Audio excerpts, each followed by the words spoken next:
এলেম হলো দুই প্রকার। জোরে কোন কয় প্রকার? বিষয় বুঝতেছেন না আপনারা? এলেম কয় প্রকার?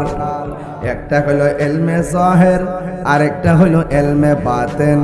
একটা হলো এলমে শরীয়ত, আরেকটা হলো এলমে তরিকত। একটা হলো এলমে হাকিকত, আরেকটা হলো এলমে মারিফত। একটা হলো এলমে তাসাব্বুর, আরেকটা হলো ইলমুত তাসদিক, আরেকটা হলো ইলমুল বায়ান। ও বন্ধুরে, এলেমের কতগুলো সংজ্ঞা বললাম, কিন্তু আপনারা খেয়াল করেন, একটা হলো জাহিরি এলেম, আর একটা হলো বাতিনি এলেম। ও বন্ধু আমার, এই এলেমগুলো কোথায় পাওয়া যায় জানেন? এই এলেমগুলো পাওয়া যায় মাদ্রাসার বারান্দায়, এলেমগুলো পাওয়া যায় স্কুলের বারান্দায়, এলেমগুলো পাওয়া যায় লাইব্রেরিতে। ও বন্ধুরে, একটা হলো দুনিয়ার ইন্ডেক্সদারি মাদ্রাসা, আরেকটা হলো রুহানি মাদ্রাসা।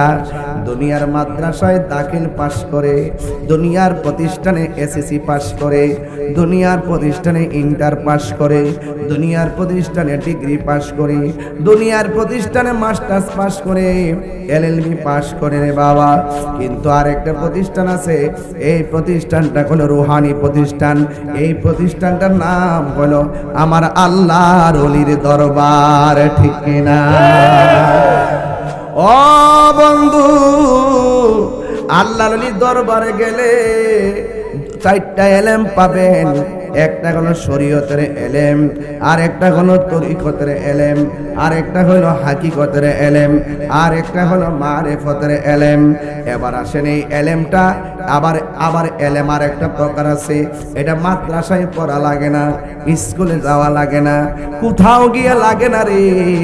আল্লাহর ওলির দরবারে যাইয়া সোহবতে থাকতে থাকতে ওলি আল্লাহর জবানের কথাগুলা ডুব গিলতে গিলতে তার ভিতরে একটা প্রেম তৈরি হয়ে যায়।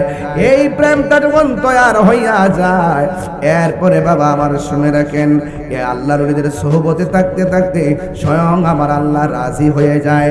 ও বন্ধু, ওই এলেমটা মাদ্রাসা থেকে হাসিল হয় না, স্বয়ং আল্লাহ বান্দার সিনার মধ্যে এলেমটা ঢাইলা দেয়। এই এলেমটার নাম হলো এলমে লাদুনি। ওই এলেমটা যার সিনার মধ্যে এসে যাবে, এই বান্দা আর বান্দা থাকবে না, এই বান্দা কামেল পাস হওয়া লাগবে না, এই বান্দা মাস্টার্স পাস হওয়া লাগবে না, এই বান্দা টাইটেল পাস হওয়া লাগবে না। মুরুক্ষ সিন্ডি সালা, ওই এলেমটা আল্লাহর পক্ষ থেকে, যে এলেমটা এলমে লাদুনি, এই এলেমটা সিনজি ওয়ালাও পাইতে পারে, এই এলেমটা কোদাল দিয়া মাটি কাটে বেড়াও পাইতে পারে, এই এলেমটা টেম্পু চালা সেই বেটাও পাইতে পারে, মুদিমালের দোকানে চাকরি করে সেও পাইতে পারে, স্কুল প্রাইমারিতে পড়ে সেও পাইতে পারে। এখন বলবেন হুজুর এটা কিভাবে?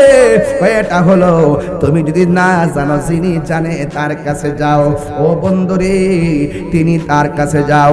আল্লাহর ওলির সোহবতে থাকতে থাকতে, রিয়াজত করতে করতে তার সিনার মধ্যে এমন একটা এলেম চলে আসে, ওই এলেমটা হলো এলমে লাদুনি। এই এলেমটা যদি সিনজিওয়ালার সিনার মধ্যে এসে যায়, সে আর বান্দা থাকে না রে, সে আমার আল্লাহর বন্ধু হয়ে যায়। আল্লাহর বন্ধু হতে চাই কি চাই না? এই মনিটর সাউন্ড তুইলা দেন। আল্লাহর পক্ষ থেকে সেই এলেমটা আমরা চাই কি চাই না? এই জন্য আমার যুবক ভাইরা, আমি আপনাদের সামনে একটা আয়াত তেলাওয়াত করব।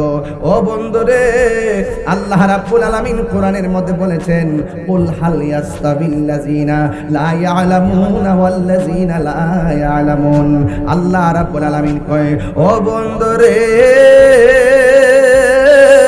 ও বন্ধু, আপনি বলে দিন, হাল ইয়াস্তাবিল্লাযিনা ইয়ালামুনা ওয়াল্লাযিনা লা ইয়ালামুন। যারা জানে আর জানে না, তারা কি এক হইতে পারে? তারা কোনোদিন এক হইতে পারে না। যে জানে আর যে জানে না এক হইতে পারে না, কারণ জ্ঞানীর ঘুম ওই অজানা মানুষের চাইতে আরো উত্তম। কথা বলেন ঠিক কিনা?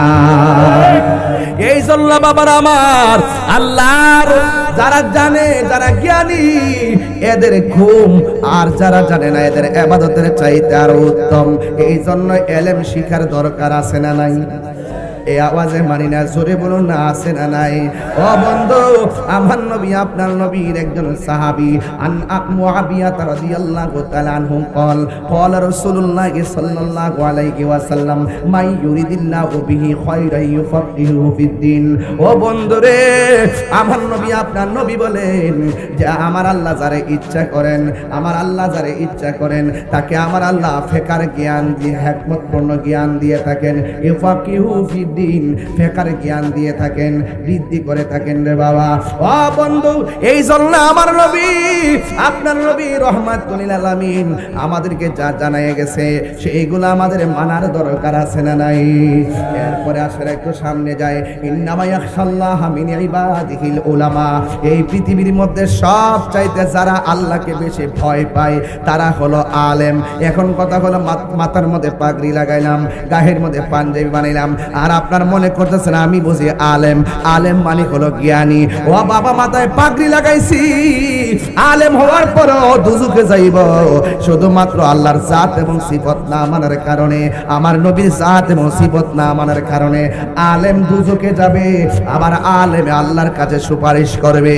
এখন যারা সুপারিশ করবে ওই আলেমের দাম কম না বেশি?